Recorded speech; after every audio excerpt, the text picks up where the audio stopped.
எல்லாருக்கும் வணக்கங்க. இந்த வீடியோவில் நம்ம பார்க்கக்கூடிய டாபிக் என்ன அப்படின்னா ஹோரா அட்டவணை. அதாவது இதுக்கு இன்னொரு பேர் வந்து D2 சார்ட் அப்படின்னு சொல்லுவோம். D2 சார்ட் அப்படின்னா டினா டிவிஷனல் சார்ட். டிவிஷனல்னா பிரிக்கிறது. அதாவது ராசி கட்டத்தை பிரிவுகளாக பிரித்து ஒவ்வொரு இதையும் தனித்தனியாக பார்க்குறதுக்கு பேர் தான் டிவிஷனல் சார்ட். எப்படி பார்க்கலாம்?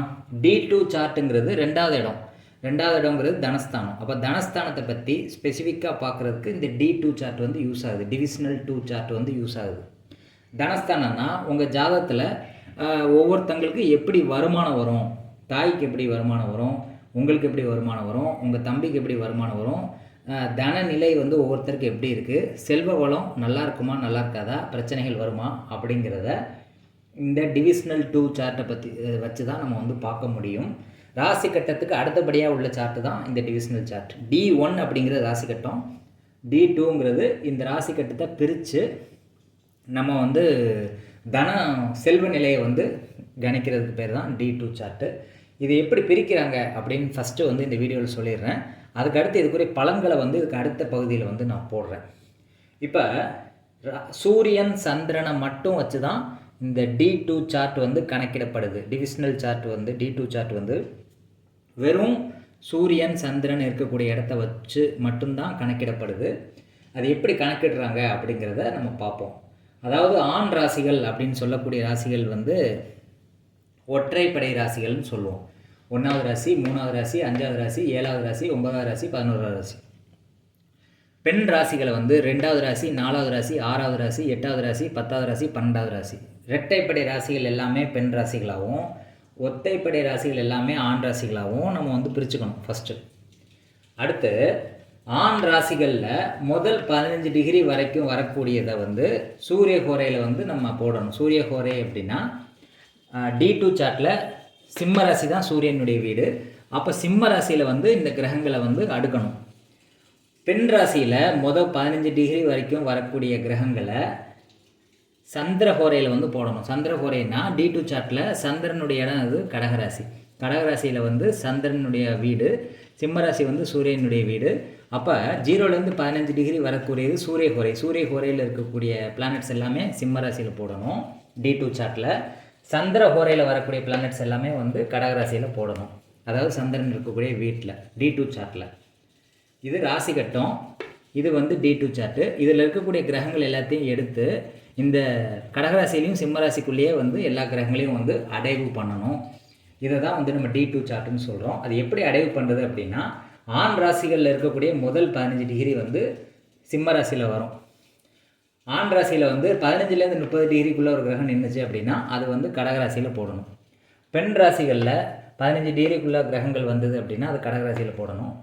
15 டிகிரிலேருந்து 30 டிகிரிக்குள்ளே கிரகங்கள் வந்ததுன்னா அதை வந்து சிம்ம ராசியில் வந்து போடணும். அதாவது D2 சார்ட்டில் வந்து சிம்ம ராசியில் போடணும். சூரிய ஹோரை அப்படின்னா சிம்ம ராசிங்க, சந்திர ஹோரை அப்படின்னா கடகராசிங்க D2 சார்ட்டில். அதில் வந்து கிரகங்களை அடுக்கணும். இது ரொம்ப எளிமையான முறை தான். நீங்கள் பார்க்குற அளவுக்கு யோசிக்கிற அளவுக்கு ரொம்ப கஷ்டம்லாம் கிடையாது. அப்போ இப்போ உதாரண ஜாதகத்தை போட்டு நான் விளக்கியிருக்கேன். லக்னம் முதற்கொண்டு இதில் நம்ம போட முடியும். உதாரணத்துக்கு கும்ப லக்னம். லக்னம் வந்து 17 டிகிரியில் இருக்குது. இப்போ லக்னம் இருக்கக்கூடியது என்ன ராசி? 11. அதாவது வந்து லக்னம் இருக்கக்கூடியது வந்து ஆண் ராசி. கும்பராசிங்கிறது ஆண் ராசி. அப்போ ஆண் ராசியில் வந்து முதல் 15 டிகிரி வந்து சூரிய ஹோரையாகவும் 15லேருந்து 30 டிகிரி சந்திர ஹோரையாகவும் சொல்லப்படுது. அப்போ இது ஆண் ராசியில் 17 டிகிரியில் லக்னம் இருக்குது. அப்போ 17 அப்படின்னா சந்திர ஹோரை அப்படின்னா கடகராசியில் வந்து இந்த லக்னத்தை போடணும். கடகத்தில் லக்னத்தை போடணும் D2 சார்ட்டில். அப்படி ஒவ்வொரு கிரகமாக வந்து டிகிரி வைஸாக நீங்கள் பார்க்கும்போது எத்தனாவது டிகிரி வருதோ அது எந்த ஹோரையில் வருதோ அதில் வந்து நீங்கள் ஃபில் பண்ணணும். அவ்வளோதான். இப்போ ராகு வந்து ஒரு பெண் ராசியில் இருக்குது. பெண் ராசினா 12வது ராசி. இயற்கை காலப்புருஷத்துப்படி 12வது ராசி. அந்த 12வது ராசியில் வந்து 28 டிகிரியில் இருக்குது. அதாவது பெண் ராசியில் 28 டிகிரியில் இருக்குது. பெண் ராசியில் 28 டிகிரி அப்படின்னா சூரிய ஹோரை, அதாவது சிம்ம ராசியில் வந்துடும் ராகு. அடுத்து சூரியன் வந்து இருக்கிற ராசி என்ன? பெண் ராசி. இதுதான் ஆண் ராசி, இது பெண் ராசி. பெண் ராசியில் 3 டிகிரியில் இருக்குது. 3 டிகிரிக்குள்ளே இருந்தால் சந்திர ஹோரை, அதாவது கடகத்தில் போட்டுடணும் சூரியனை. புதன் வந்து 17 டிகிரியில் இருக்குது பெண் ராசியில். அப்போ அது வந்து சூரிய ஹோரை, அப்போ சிம்ம ராசியில் போட்டுடணும். சுக்கிரன் வந்து 26 டிகிரியில் இருக்குது. சுக்கிரன் இருக்கக்கூடிய வீடு வந்து ஆண் ராசி. அப்போ ஆண் ராசியில் 26 டிகிரி எங்கே வருது? கடகத்துக்கு வந்துடும். சந்திர ஹோரை அப்படிங்க கடகத்தில் போட்டுடணும். சந்திரன் வந்து பெண் ராசியில் இருக்குது. பெண் ராசியில் முதல் 15 டிகிரிக்குள்ளே வர்றது வந்து கடகத்துக்குள்ளே போட்டுடணும். அடுத்து கேது வந்து பெண் ராசியில் 28 டிகிரியில் இருக்குது. பெண் ராசியில் 28 டிகிரிங்கிறது சிம்ம ராசியில் வந்துடும் D2வில். அடுத்து செவ்வாய் வந்து 12 டிகிரியில் வருது. இது வந்து இருக்கக்கூடிய ராசி ஆண் ராசி. ஆண் ராசியில் 0 to 15 வருது வந்து சூரிய ஹோரை அப்படிங்கிறது சிம்ம ராசியில் போடணும் D2 சார்ட்டை.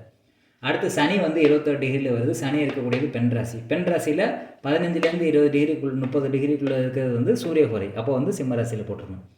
குருங்கிறது வந்து 13 டிகிரியில் இருக்குது. குரு இருக்கிற ராசி வந்து ஆண் ராசி. ஆண் ராசியில் 0 to 15 இருந்தது அப்படின்னா அது சூரிய ஹோரை சிம்ம ராசிக்கு வந்துடும். இப்போ D2 சார்ட்டில் ஒவ்வொரு கிரகமும் கடகத்தில் எப்படி ஃபில் பண்ணுறது, சிம்மத்தில் எப்படி ஃபில் பண்ணுறது அப்படிங்கிறது உங்களுக்கு புரிஞ்சிருக்கும்னு நான் நம்புகிறேன். இது ஃபில் பண்ணதுக்கப்புறம் இதுக்கு அடுத்த பகுதியில் வந்து இதுக்குரிய பலன்களை பற்றி நான் சொல்கிறேன். D2 சார்ட்னால என்ன பயன் அப்படிங்கிறத அடுத்த பாட்டில் வந்து நான் சொல்கிறேன். இப்போ D2 சார்ட்டை எப்படி வடிவமைக்கிறது அப்படிங்கிறது உங்களுக்கு புரிஞ்சிருக்கும்னு நான் நம்புகிறேன். அதாவது ஆண் ராசிகள் பெண் ராசிலாம் பிரிச்சுக்கோங்க. ஆண் ராசியில் 15 டிகிரி சூரிய ஹோரையாக வரும். பெண் ராசியில் 15 டிகிரி சந்திர ஹோரையாக வரும். சூரிய ஹோரைனா சிம்ம ராசியில் போடணும் கிரகங்களை. சந்திர ஹோரைனா கடகராசியில் போடணும். அதில் 15-30 டிகிரினா சந்திர ஹோரை வரும். 15-30 டிகிரி பெண் ராசியில் சூரிய ஹோரை வரும். அப்போ எதெல்லாம் சூரிய ஹோரை வருதோ அது எல்லாமே சிம்ம ராசியில் அந்த கிரகங்கள் எடுக்கணும். எதெல்லாம் சந்திர ஹோரை வருதோ அதை ஃபுல்லாக வந்து கடகராசியில் எடுக்கணும். இதை அடிக்கிட்டு இந்த கிரகங்கள் வந்து எப்படி பலன் கொடுக்குதுங்கிறத அடுத்த வீடியோவில் பார்ப்போம். இந்த பதிவு வந்து உங்களுக்கு கண்டிப்பாக பயனுள்ளதாக இருக்கும்னு நான் நம்புகிறேன். இதே மாதிரி நிறைய டிவிஷனல் சார்ட்ஸ் வந்து வரும் வீடியோக்களில் பார்ப்போம். இந்த சேனல் வந்து ரொம்ப பயனுள்ளதாக இருக்கும் அப்படின்னு நான் நம்புகிறேன். ஏன்னா நிறைய அரிதான வீடியோஸு எளிமையாக புரியக்கூடிய விதத்தில் நான் போட்டுட்ருக்கேன். அதனால் வந்து என்னுடைய வீடியோஸ் கண்டினியூஸாக பார்த்து சப்போர்ட் பண்ணுங்கள். இந்த சேனலை சப்ஸ்கிரைப் பண்ணுங்கள். உங்களுக்கு ஜாதகம் பார்க்க விருப்பம் இருந்தது அப்படின்னா டிஸ்கிரிப்ஷனில் என்னுடைய ஃபோன் நம்பர் கொடுத்துருக்கேன். வாட்ஸ்அப் மூலிமா தொடர்பு கொண்டு அப்பாயின்மெண்ட் ஃபிக்ஸ் பண்ணிட்டு ஜாதகம் பார்க்கலாம். நன்றி, வணக்கம்.